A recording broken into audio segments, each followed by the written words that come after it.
Hello everyone, welcome to the first video जिसमें हम देखेंगे अलीगढ़ मुस्लिम यूनिवर्सिटी का 2020 का पेपर जो हुआ था। ओके, टोटल क्वेश्चन इसमें आते हैं करीब 80-70 होते हैं एमसीक्यू, 10 होते हैं लॉन्ग आंसर टाइप।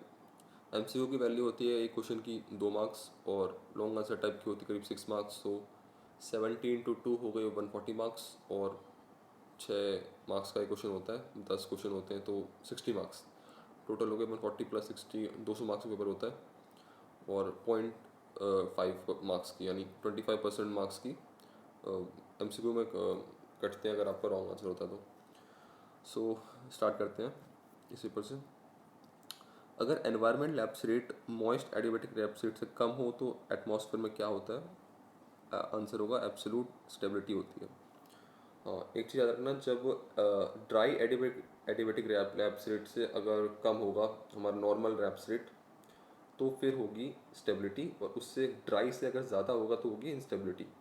लेकिन कुछ स्पेशल कंडीशन भी आती हैं, जैसे कि अगर ड्राई से भी कम है और मॉइस्ट से भी कम है तो उससे होगा एब्सोल्यूट स्टेबिलिटी। और ऐसा भी हो सकता है कि ड्राई से ज़्यादा है और उस कंडीशन में क्या होगा, मॉइस्ट जो है ड्राई से भी हाई होगा। सो वे ड्राई से भी हाई है, मॉइस्ट से भी हाई है, उस कंडीशन में एब्सोल्यूट अनस्टेबिलिटी होगी। राइट, सो नेक्स्ट क्वेश्चन की तरफ बढ़ते हैं। इनमें से कौन सा करंट जो है नॉर्थ अटलांटिक ओशन का करंट है? तो अर्बिंगर करंट तो है और बाकी कुछ देखने की जरूरत तो है नहीं, ठीक है। अगुलास करंट जो है ये इंडियन ओशन करंट है। और ल्यूविन करंट जो है ये ऑस्ट्रेलिया की साउथ वेस्ट कोस्ट के पास आता है। Benguela current as you know Atlantic का करंट है, नामीबिया कोस्ट के पास होता है। अर्बिंगर करंट जो है ये कोल्ड करंट है जो आइसलैंड की जो कोस्ट है उसके पास आता है। आंसर होगा A. Okay, infant mortality rate का मतलब क्या होता है? आंसर है D, the ratio of number of child who have died before their first birthday out of 1000 lifes. उसको हम आईएमआर यानी इन्फेंट मोर्टेलिटी रेट बोलते हैं। ओके, नेक्स्ट क्वेश्चन है, क्रिस्टलर की जो सेंट्रल प्लेस थ्योरी थी ये किसके ऊपर बेस्ड थी? एज नो क्रिस्टलर जो होता है वो जर्मन था और ऑफकोर्स जर्मनी बेस्ड होगी। तो जो बुक लिखी थी उसने, उसका नाम था central places in southern Germany, जो पब्लिश हुई थी 1933 में इन जर्मन और ट्रांसलेट हुई थी 1966 में इन इंग्लिश। ईयर इंपॉर्टेंट है, कई बार क्वेश्चन में आ जाते हैं। तो इसी के बेसिस पे उसने ये अपनी थ्योरी दी थी। तो लॉश की थ्योरी है वे भी जर्मनी बेस्ड है, लेकिन वे पूरे जर्मनी बेस्ड है। और क्रिस्टल की जो थ्योरी है वे स्पेशली सदर्न जर्मनी पे बेस्ड है। डेल्टाज जो होते हैं नर्मदा तापी के एग्जाम्पल हैं एस्ट्रो डेल्टा के। नासका माइनर प्लेट जो है वह सिचुएटेड कहाँ पर है? साउथ अमेरिका के पास तो है और वो यही ऑप्शन में है। तो C is the answer. South American और पैसिफिक प्लेट के बीच में जो है नासका माइनर प्लेट है। ओके, कॉन्टोर्स जो होते हैं टॉपिकल मैप पर वे कौन से कलर से होते हैं? तो आजकल कोई फिक्स कलर तो है नहीं, हम किसी भी कलर से कॉन्टोर कर देते हैं। कई बार हमने देखे कि ब्लैक कलर के भी कॉन्टोर्स होते हैं, लेकिन हिस्टोरिकली जो कॉन्टोर्स मार्क होते थे पहले वे ब्राउन कलर से होते थे। अगर आप पुराने मैप्स देखोगे तो उसमें ब्राउन कलर से कॉन्टोर्स मार्क्ड है। सो आंसर ब्लैक नहीं होगा, brown is the correct answer. इनमें से क्या एजेंट ऑफ ग्रेडिएशन से नहीं बना हुआ है बल्कि वे एक सिटी है? It's not a feature, it's a city.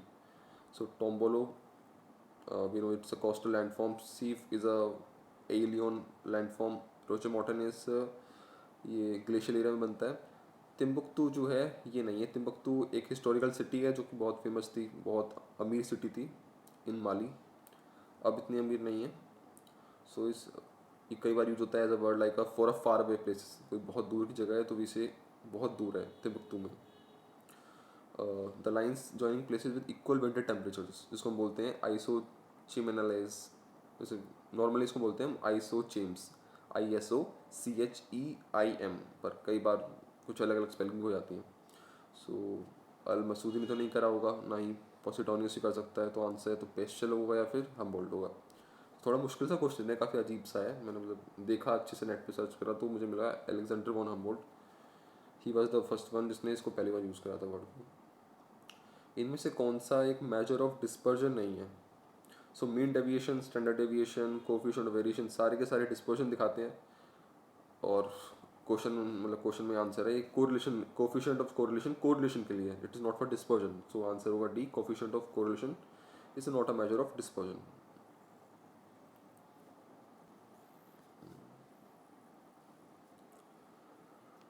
Okay, so 11th question है,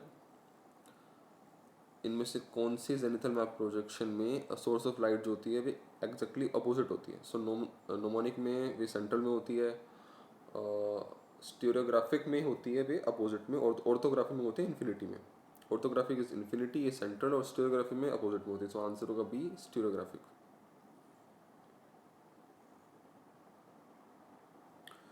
ओके, नेक्स्ट क्वेश्चन है, द हाईएस्ट इंसोलेशन जो होती है सितंबर 23 पे कहाँ पे रिसीव होगी?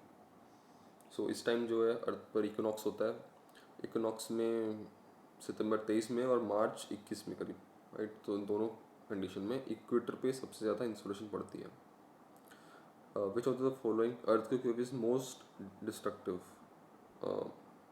मोस्ट डिस्ट्रक्टिव में of course surface waves are more destructive than body waves, ठीक है, और ये प्राइमरी सेकेंडरी तो बॉडी वेव्स का एग्जांपल है, इसलिए आंसर होगा हमारा C, surface waves are more destructive than body waves.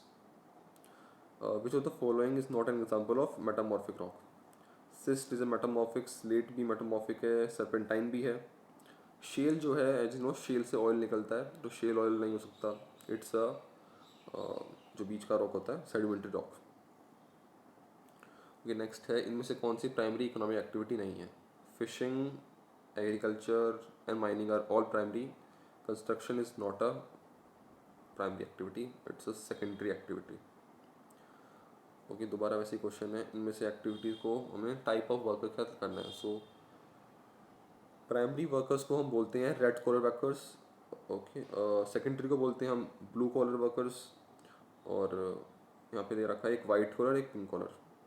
So generally हम टर्शरी को बोलेंगे पिंक कॉलर वर्कर्स और क्वार्टरली को white collar. Pink collar workers क्या होते हैं? जो कि केयर ओरिएंटेड जॉब होते हैं। हिस्टोरिकली ये वुमेन जॉब करती थी, आज भी ज़्यादातर जॉब्स वुमेन वुमेन मेनली उसमें काम करती हैं, जैसे कि हो गया नर्सेज हो गई, टीचर्स, सेक्रेटरी, रिसेप्शनिस्ट, ऐसे कामों को हम पिंक कॉलर वर्कर्स बोलेंगे। और वाइट कॉलर वर्कर्स जो होते हैं थोड़े हाईयर पोस्ट पे जो काम करने वाले लोग हैं, वैसे कई बार हम टर्शरी को भी वाइट कॉलर बोल देते हैं, राइट? सो तो इसके अकॉर्डिंग आंसर होगा सी।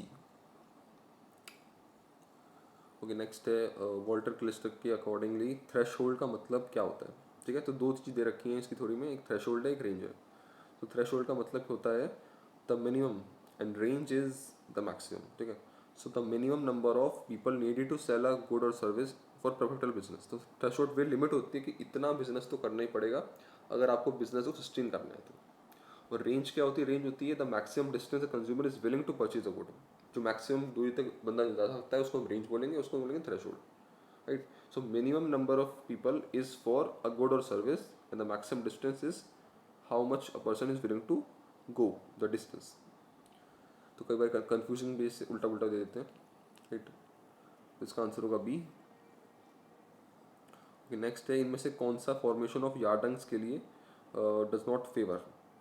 सो डेर्थ ऑफ वेजिटेशन, यानी वेजिटेशन कमी हो गई, सेवर एडिड कंडीशन, सैंड की कमी, या फिर अलग अलग डायरेक्शन से आने वाली विंड। सो यार्डंग्स के फॉर्मेशन के लिए एक यूनि डायरेक्शनल विंड की बहुत ज़रूरत होती है, ताकि एक ही डायरेक्शन से जो विंड आती है जाए और लैंडफॉर्म बनाए। सो आंसर होगा डी,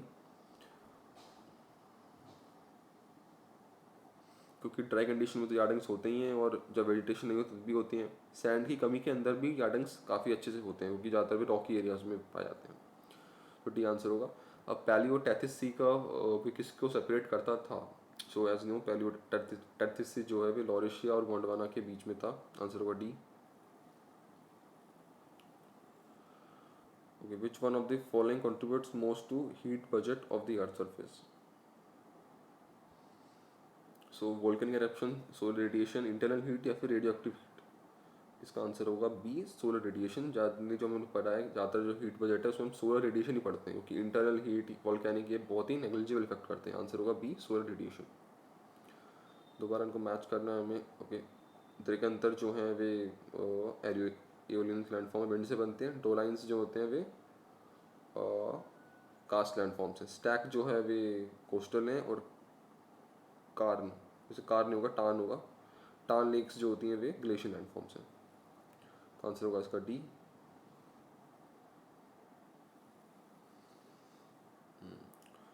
ओके, कॉनकेव बैंक जो रिवर मीडिएटर करती है, कॉनकेव बैंक यानी जो बाहर वाला हिस्सा होता है रिवर का, तो उससे किसी कनेक्शन नहीं है।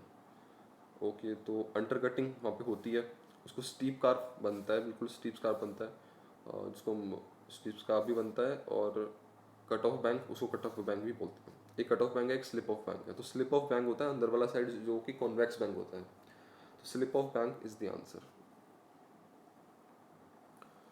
तो मैक्सिमम अमाउंट ऑफ वेटर जो वाटर वेपर होती है एयर में, वे किस पे डिपेंड होती है? तो सिंपल आंसर है इसका डी, एयर टेम्परेचर। टेम्परेचर जितना होगा वाटर वेपर जो है उतनी ही ज़्यादा बढ़ेगी या फिर कम होती जाएगी। ड्यू पॉइंट नहीं होने वाला, या ऑपरेशन से भी नहीं होगा। ह्यूमिडिटी थोड़ा कन्फ्यूजन हो सकता है, मे बी COD में थोड़ा कन्फ्यूजन हो, लेकिन ह्यूमिडिटी नहीं है। सिंपल आंसर है इसका, मैंने पढ़ा हुआ है कि एयर टेम्परेचर जितना होगा वाटर वेपर भी उतनी ही होल्ड कर सकता है। Okay, so when air wind moves down the levered side of mountain range, तो उसके साथ क्या होता है? तो इस क्वेश्चन में करीब दो चीज़ें हो सकती हैं, या तो सी या फिर डी। सो पहले डी देखते हैं, इसमें लिखा हुआ कि it's volume and temperature increase. So जब विंड ऊपर जाती है माउंटेन स्लोप पे, तो ऑफकोर्स वे ठंडी हो जाएगी। ठंडी होगी तो वे कॉन्ट्रैक्ट करेगी, तो वॉल्यूम से कम हो जाएगा। एज यू नो, टेम्परेचर और वॉल्यूम जो है वे करीब प्रोपोर्शनली होते हैं एज पर जो गैस लॉ होते हैं। और जब नीचे आएगी तो टेम्परेचर इंक्रीज करता है, क्योंकि एडियाबेटिक कूल उसको वार्मिंग होती है। तो जब टेम्परेचर इंक्रीज करेगा तो वॉल्यूम भी इंक्रीज करनी चाहिए। ये एक थ्योरी हो गई, पर ये डी भी हो सकता है, क्योंकि अगर सपोज नीचे आ रही है विंड जो है, उसकी वॉल्यूम, उसकी जो वॉल्यूम है डिक्रीज हो सकती है, क्योंकि नीचे का जो एटमॉस्फेरिक प्रेशर है वे थोड़ा ज़्यादा होता है, और एटमॉस्फेरिक प्रेशर और वॉल्यूम के बीच में इन्वर्स रिलेशनशिप है। इसलिए अगर प्रेशर ज़्यादा होगा तो वॉल्यूम डिक्रीज हो सकती है मे बी। तो मे बी सी हो सकता है, मे बी डी हो सकता है, पर मुझे लग रहा है डी है। आपको जो लगता है बताना प्लीज़ कमेंट में। ओके, नेक्स्ट है, इनमें से कौन सा करंट इक्वेटर की तरफ नहीं बहता है? इन तीनों ही करंट को आप देखो, अगर बेंगोला, पेरू और वेस्ट ओशन करंट, ये कॉन्टिनेंट के वेस्ट साइड में है, और तीनों ही जो करंट है वे कोल्ड करंट्स हैं। ईस्ट ओशन करंट एक वार्म करंट है, कॉन्टिनेंट के ईस्ट साइड बहता है, और यही आंसर है जो कि पोल्स की तरफ बहता है। It does not flow equatorwards. Okay, Koppen classification of climate में डी का मतलब क्या होता है? D is not for dry climates, dry is B. तो डी का मतलब होता है ऐसे एरिया जो कोल्ड फॉरेस्ट क्लाइमेट होता है। Okay, so boreal type of climate, जहाँ की टेम्परेट ठंडे एरियाज, उनको हम कोल्ड फॉरेस्ट क्लाइमेट को डी से मार्क करेंगे। इंडिया के लिए जैसे फॉर एग्जाम्पल अरुणाचल प्रदेश हो गया। Okay, the properties of maritime tropical air mass, so it's tropical, so it can not be cold and cold, तो बी हो सकता है या डी हो सकता है। Hot, dry, unstable, it's Mary time, याद रखना मैरी टाइम होगा तो मॉइस्ट ही होगा, तो आंसर होगा वार्म है, मॉइस्ट है, अनस्टेबल है, यस, आंसर होगा डी। ओके, नेक्स्ट है, इनमें से कौन सा फीचर जो है अनमैच्ड है? गलत है। मैरिना ट्रेंच पैसिफिक में होता है। सीचल्स रिज इंडियन ओशन में बिल्कुल पाई जाएगी, सीचल्स इंडिया में होते हैं। कार्ल्सबर्ग रिज जो है जो इंडियन ओशन में ही है, अरेबियन सी के थोड़े पास में है, सऊदी अरेबिया पेनिनसुला के नीचे है कार्ल्सबर्ग रिज। सुंडा ट्रेंच जो है ये इंडोनेशिया के पास, सुंडा आइलैंड जो होते हैं उन वहाँ पर है सुंडा trench, not in Atlantic, so A is the answer. Sense of India 2011 वाला जो था वे कौन से नंबर का सेंसस था? पहला सेंसस जो हम मानते हैं वे 1872 को मानते हैं, नॉट, क्योंकि आई नो वे कंप्लीट नहीं था, लेकिन वहीं से हम काउंटिंग शुरू करते हैं। तो 1872 वाला पहला हुआ, उस हिसाब से 2011 वाला हमारा 15th सेंसस हुआ, आंसर होगा बी। ओके, स्ट्रेटोस्फेयर में लैप्स रेट इज पॉजिटिव, तो लैप्स रेट जो होता है मतलब पॉजिटिव क्यों होता है? टेम्परेचर स्ट्रेटोस्फेयर में क्यों बढ़ता है? उसका सिंपल आंसर होगा सी, स्ट्रेटोस्फेयर, नहीं सी नहीं होगा, डी होगा। सोलर अल्ट्रावायलेट रेडिएशन जो कि एब्जॉर्ब होती है बाय ओजोन मॉलिक्यूल्स, ओजोन की वजह से कई सारी यूवी जो रेज एब्जॉर्ब कर लेता है, उस वजह से उसका टेम्परेचर बढ़ता है, आंसर इज डी। इनमें से कौन सा मैच गलत है? ओके, हिकैटियस ने जेस्पेरेटॉस लिखी थी। हिपार्कस ने एस्ट्रोलेब का इन्वेंशन करा था, बिल्कुल सही बात है। एलेक्सीमेंटर ने नोमोन को इंट्रोड्यूस करा था इन ग्रीक जोग्राफी फिर साइंटिफिक लिटरेचर में। इराटोस्थेनस ने पेंजिया से कोई कनेक्शन नहीं है। पेंजिया का जो कॉन्सेप्ट था एल्फ्रेड वैगनर ने दिया था 1912 में, सो आंसर होगा बी। ओके, हम्बोल्ट ने इनमें से कौन सी टर्म यूज़ करी है? यूरोनोग्राफी, बायोग्राफी, क्लाइमेटोग्राफी, जियोमॉर्फोलॉजी। सिंपल से अजीब सा वर्ड तो यूरोग्राफी लग रहा है, तो वही आंसर है। हम्बोल्ट ने कुछ टर्म्स कौन करे हैं जिसका नाम है कॉस्मोग्राफी। कॉस्मोग्राफी के अंदर उसने दो टर्म्स लगाए हैं, एक है यूरोनोग्राफी और एक है जोग्राफी। तो यूरेनस नहीं, यूनिवर्स के बारे में जो है उसको हम यूरेनोग्राफी में पढ़ते हैं, और जोग्राफी के जो अर्थ के बारे में जोग्राफी में पढ़ते हैं। टोटल कॉम्बिनेशन को बोलते हैं कॉस्मोग्राफी। वे वर्ड भी हम्बोल्ट ने दिया है। Okay, two places are 10 centimetres apart, उनका स्केल इतना है, तो ग्राउंड डिस्टेंस कितनी होगी, राइट? अब इसको कैलकुलेट कर लेना, answer is 55 kilometres. Okay, so इनमें से किसने टेलीलॉजिकल अप्रोच दिया है to the study of the earth? Answer simple, Carl Ritter. Okay, isanomal, isoneph, loxodrome, isoneph. Iso है तो हमें पता है कि इक्वल रेनफॉल होती है, आइसोनेप होता है same climateness. Loxodromes are lines of constant bearing. Maps के ऊपर जब आप उन लाइन्स को ड्रॉ करते हो, इनको आप फॉलो करके सेम डायरेक्शन में जा सकते हो at the same place. Mercator projection में हिस्टोरिकली इसको यूज़ करते थे for having a constant bearing. Isanomal थोड़ा अलग वर्ड है, ये है equal thermal anomaly. Thermal anomaly means कितना ज़्यादा टेम्परेचर डेविएट होता है फ्रॉम दी मीन टेम्परेचर, उसको बोलते हैं थर्मल एनोमली। आइसोनोमल मीन्स, इस हिसाब से आंसर होगा बी।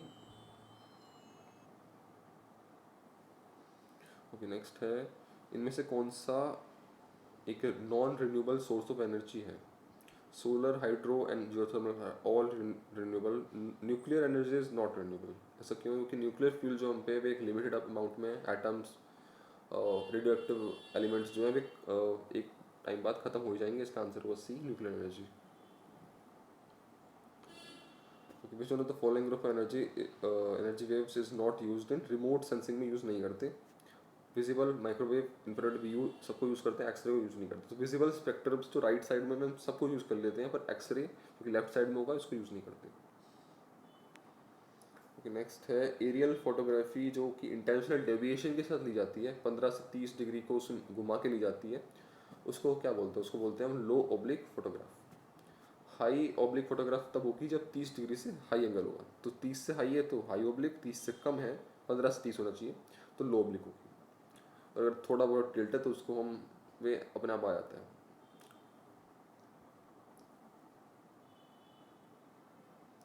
इकोसिस्टम का मतलब क्या होता है? सिंपल आंसर है, सबसे लंबा answer, any functional unit that includes different communities जो इंटरेक्ट करती हैं अपने साथ भी और अबायोटिक फैक्टर्स के साथ भी। ओके, कौन सा पिरामिड हमेशा अपराइट रहता है? याद रखना, पिरामिड ऑफ एनर्जी हमेशा अपराइट रहेगा, क्योंकि एनर्जी हमेशा डिक्रीज करती है। अपराइट का मतलब क्या होता है कि सबसे नीचे सबसे ज़्यादा है, कम होता जा रहा है, कम होता जा रहा है, और लास्ट में बहुत कम हो जाता है। एनर्जी हमेशा डिक्रीज ही करेगी, कभी इंक्रीज नहीं कर सकती। बाकी चीज़ें जैसे कि नंबर ऑफ एनिमल्स, ये उल्टे उल्टे हो सकते हैं, पर C is the answer. Good ozone कहाँ पे पाई जाती है? गुड ओजोन मतलब ये ओजोन जो हमें प्रोटेक्ट करती है from harmful UV rays. Answer होगा इसका स्ट्रेटोस्फेयर। ट्रोपोस्फेयर में जो ओजोन होती है वो बैड ओजोन होती है, क्योंकि वे पोल्यूट करती है ऑफ कोर्स। तो एवरेज स्कोर ऑफ बैट्समैन, ये स्टैट से क्वेश्चन है, राइट? तो उसमें मीन निकालना आता, आप इसको मतलब देख सकते हो, मैं राइट। सो यहाँ पे आप इसका आंसर दे सकते हो, आंसर होगा इसका 60, यानी डी 60 आंसर है इसका। डी नहीं होगा, सी आंसर है इसका 60। ये वैसे भी सिंपल सा आंसर है, 88 और 110 तो बहुत दूर हो गया, तो ये हो नहीं सकते। दोबारा मैच करना है। फेकंडिटी क्या होती है? तो reproductive capacity of women is called फेकंडिटी। Population structure, characteristic of population. Fertility is the occurrence of live birth, and sex ratio is the number of female per 1000 males. Answer will be B. Okay, इनमें से किसकी सबसे ज़्यादा urban population सबकी proportion सबसे ज़्यादा है?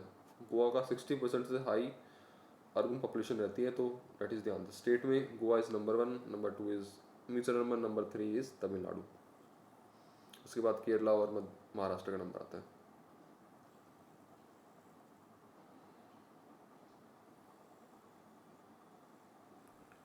Okay, इनमें से कौन सा स्टील प्लांट जो है कोलकाता मुंबई की रेलवे रूट में पड़ता है? आंसर भिलाई स्टील प्लांट जो है, जो छत्तीसगढ़ में है, वे इस रूट में पड़ता है।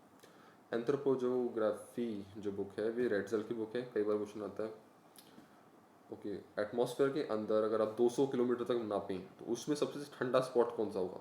मीजोस्फीयर का जो टॉप मोस्ट लेयर होती है, जो मीजोस्फीयर में टेम्परेचर डिक्रीज ही करता है, तो उसका लास्ट पॉइंट जो है 80 किलोमीटर्स, वे सबसे ठंडा होगा कि उसके बाद से टेम्परेचर बढ़ना शुरू हो जाता है, क्योंकि आइनोस्फीयर शुरू होता है और आइनोस्फीयर टेम्परेचर बढ़ता है उसके अंदर। आंसर है A80। ओके, बुक्स मैच करनी है हमें। अर्ड कुंडे तो कार्ल की है। अब यहाँ पे अरब जोग्राफी मीन्स सबकी जोग्राफी, जो कि SM मनी ने लिखी थी, एज अ मतलब सबका डिस्क्रिप्शन दिया था। अब यहाँ थोड़ा ट्रिक क्वेश्चन है। एक किताब का नाम है अल कानून अल मसूदी, तो अल मसूदी ने लिखी होगी, पर नहीं, अल कानून अल मसूदी जो है अल बिरू ने लिखी है, राइट। और बची बुक है जो किताब मुरज अल दहाब, ये अल मसूदी ने लिखी है। आंसर है इसका B।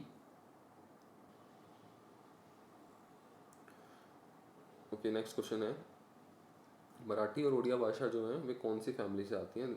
मराठी तो सिंपल इंडो आर्यन है, और उड़िया भाषा भी इंडो आर्यन है, नॉट द्रविडियन नहीं है, इंडो आर्यन है।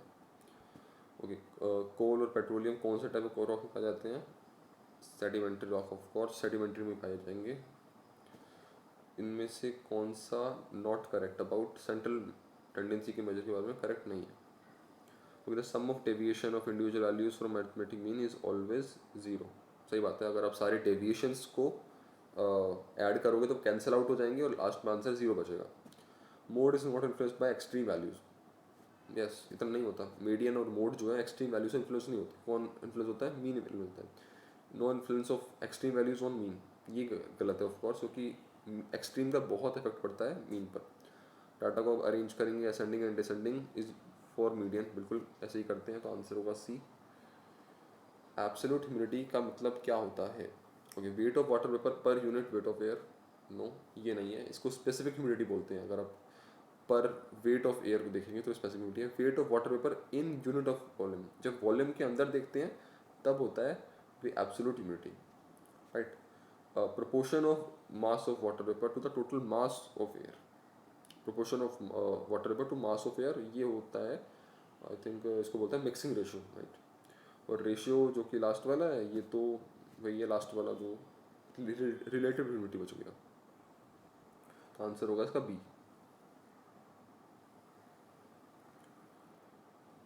ओके, नेक्स्ट है, a place is located at 0 degree latitude and 70, उसका एंटीपोडल क्या होगा? एंटीपोडल होता है अर्थ के ऊपर एग्जैक्टली उल्टा लोकेशन, मतलब अगर आप यहाँ गड्ढा खोदोगे तो नीचे से जाओगे तो वहीं पे पहुँचोगे। तो इसका सिंपल फॉर्मूला है, आपको लैटिट्यूड में कुछ नहीं करना, लैटिट्यूड उतना ही रहेगा, और लॉन्गिट्यूड को आपको बस करना है कि 180 से माइनस कर देना। तो अगर आप 70 को माइनस करोगे 180 में से, आंसर होगा 110। सो 110 डिग्री जो कि उल्टा ईस्ट का वेस्ट, 110 डिग्री वेस्ट, और 0 डिग्री का उल्टा 0 डिग्री ही रहेगा, जिसमें कुछ चेंज नहीं आएगा, इसलिए 0 degree latitude and 110 degree west. So D is the answer. Okay okay, इनमें से कौन सा जो डायग्राम है वे 2 डायमेंशनल है? सो पाई डायग्राम 2 डायमेंशनल है तो यही आंसर होगा, पर फिर भी मल्टीपल बाय डायग्राम जो होता है वो 2 डायमेंशनल नहीं होता है, वो 1 डायमेंशनल होता है, क्योंकि उसमें जो उसकी ब्रेथ होती है, चौड़ाई होती है उसकी, उसे एक बार की भी मैटर नहीं करती, इसलिए उसको हम 1 डायमेंशनल बोलते हैं। स्पेरिकल तो होता ही है 3 डायमेंशनल। पिरामिड बाय डायग्राम जो कि हम एज सेक्स रेशो में यूज़ करते हैं, अब पता नहीं, हो सकता है थोड़ा कन्फ्यूजन हो सकता है, लेकिन मुझे लग रहा है कि वह नहीं है, इसलिए पाई diagram is the answer, C is the answer. Okay, इनमें से कौन सी बेल्ट जो है सब ट्रॉपिकल बेल्ट के बारे में बात कर रहे हैं, तो वे उसके बारे में क्या सही है? ओके, सो वे एक्सटेंड करती है 35 डिग्री से ट्रॉपिक्स तक, बिल्कुल करती हैं। क्या वे थर्मली इंड्यूस्ड हैं या फिर वे डायनेमिकली इंड्यूस्ड हैं? याद रखना, थर्मली इंड्यूस्ड बेल्ट जो होती हैं वे ये 0 डिग्री पर है और 90 डिग्री पर, यानी इक्वेटर वाली बेल्ट और पोलर वाली बेल्ट वे दोनों थर्मली इंड्यूस्ड हैं। बाकी दोनों जो बीच की बेल्ट है वो डायनेमिकली वाली है, क्योंकि टेम्परेचर से नहीं बनी, उसका रीज़न कुछ और है बनने का, due to subsistence of wind पे बनी है। सो आंसर होगा 1 और 3 जो कि D है। Okay, von Thunen model of agriculture use में 3 फील्ड सिस्टम कहाँ है? 3 फील्ड सिस्टम में क्या होता है कि उसमें एक पार्ट जो होता है वो क्रॉप के लिए, एक पार्ट होता है पेस्चर के लिए, और एक पार्ट को हम फैलो छोड़ते हैं। इस सिस्टम को फॉलो करते हैं थोड़ा, ऑफकोर्स जो शहर से दूर करेंगे, आंसर है इसका जोन फिफ्थ वाला। जोन 3 और 4 में एग्रीकल्चर होता है, इसमें थोड़ा इंटेंस होता है, इसमें थोड़ा हल्का एग्रीकल्चर होता है। जोन 4 में वैसे यूज़ होता है 7 ईयर क्रॉप रोटेशन, इसमें करीब मतलब 6 साल हम क्रॉप उगाते हैं और 1 साल उसको फैलो छोड़ते हैं। 7 year crop rotation is zone 4। Zone 5 is 3 field system. Alfred Wegener की थ्योरी जो कॉन्टिनेंटल ड्रिफ्ट की पब्लिश हुई थी 1912 में। C answer. ओके, इसके बाद लाइन ग्राफ के बारे में क्या गलत है? ओके, एक्स एक्सिस पे एब्सिसा होती है, बिल्कुल होती है। वाई पे ऑर्डिनेट्स होती है। ये 9th में पढ़ा था शायद हमने मैथ में। ओके, पॉइंट ऑफ इंट्रैक्शन इसको पॉइंट ऑफ ओरिजिन बोलते हैं, बिल्कुल बोलते हैं। Distance measured towards the right and up are negative. No, right और अपवर्ड वाला पॉजिटिव होता है, ये तो नेगेटिव होता है। ठीक है, बहुत ही सिंपल क्वेश्चन था, आंसर होगा डी। ओके, लैंकनशायर जो है a leading region of cotton industry, तो ये कहाँ पर है? लैंकनशायर जो है यूनाइटेड किंगडम के अंदर एक काउंटी है जो कॉटन काफ़ी उगाती है। आंसर है ए, यूनाइटेड किंगडम। ओके, इनमें से कौन सी इंडियन रिवर जो है अमरकंटक प्लेट्यू पर निकलती है? आंसर है इसका ए, सोन। अमरकंटक प्लेट्यू पर 2 रिवर निकलती हैं, एक है नर्मदा जो कि वेस्ट में फ्लो करती है, और एक है सोन जो कि नॉर्थ की तरफ फ्लो करती है, बाद में जाके गंगा मिल जाती है। ए, सोन। गुटनबर्ग डिस्कॉन्टिटी, तो कई बार एग्जाम में आता है, बहुत बार आता है, और अगली बार भी मान के चलो आएगा ही। सो किसके बीच में? मेंटल और कोर के बीच में होती है। सो लोअर मेंटल और अपर कोर के बीच में होती है गुटनबर्ग डिस्कॉन्टिटी। क्योंकि लाइमस्टोन टोपोग्राफी में the column of drip stone जो कि हैंग करते हैं फ्रॉम केव सीलिंग, जो हैंग करता है उसको बोलते हैं स्टेलेक्टाइट्स, और जो नीचे वाले होते हैं उसको बोलते हैं stalagmites. Answer B is correct, stalactites. Okay, secondary producer इनमें से कौन है? सेकेंडरी प्रोड्यूसर वो होता है जो अगली के लिए खाना बनाता है। तो एज यू सारे के सारे मांसाहारी हैं, एक ही है जो कि शीप। शीप जो है एक तरह से प्रोड्यूसर का काम करती है फॉर दीज एनिमल्स, जो उन्हें खा सकें अगर, इसलिए हम उसको भी सेकेंडरी प्रोड्यूसर बोलते हैं। वैसे प्राइमरी प्रोड्यूसर होते हैं हमारे plants. Sheep is the answer.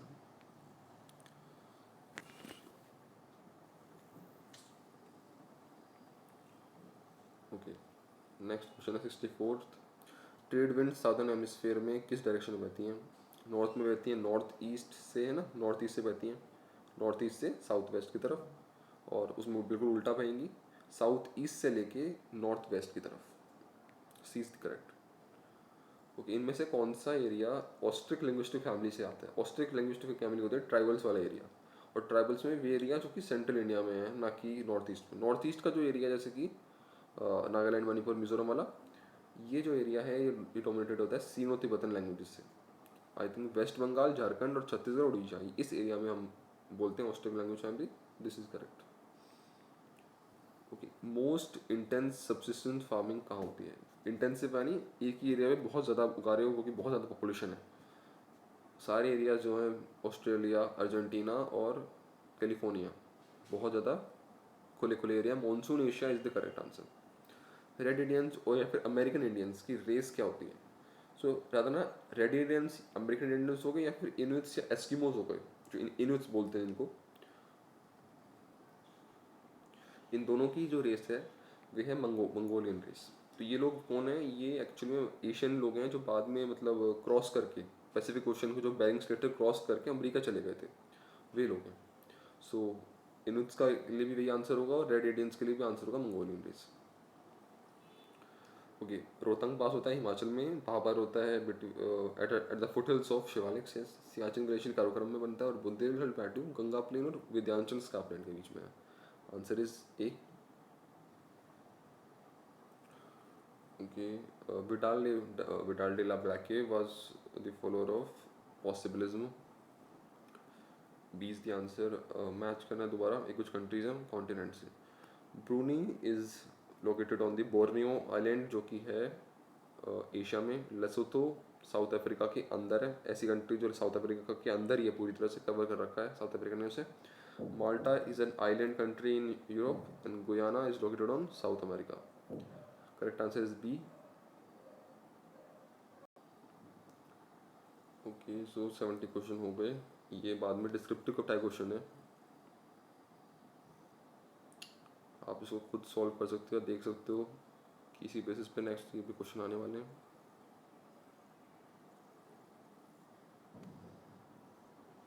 Right. सो सो अगर आपको कोई भी क्वेश्चन लगता है कि गलत मिल गया, मैंने गलत उसका आंसर दिया, तो आप प्लीज़ कमेंट डाउन कर दो, मैं उसको चेंज कर दूंगा। चेंज करके मैं उसको मतलब कमेंट में डाल दूंगा अगर हो सकता है तो। Thank you guys for watching, thank you.